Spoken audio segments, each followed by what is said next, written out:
Ako si EJ Layakan, yung owner ng Kare-Kare ni Balat.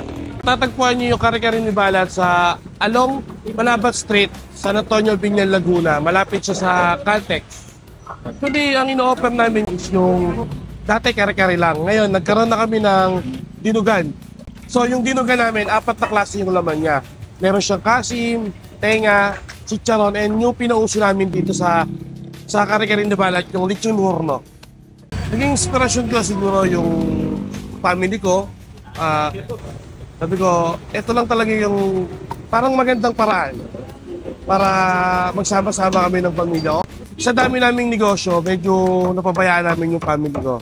Kumbaga, pabayaan namin yung oras sa mga bata. Kaya ginawa ko, kaysa mag-focus ako sa ibang negosyo namin, dito na lang ako nag-focus sa Kare-Kare. At least, kasama ko pa yung pamilya ko.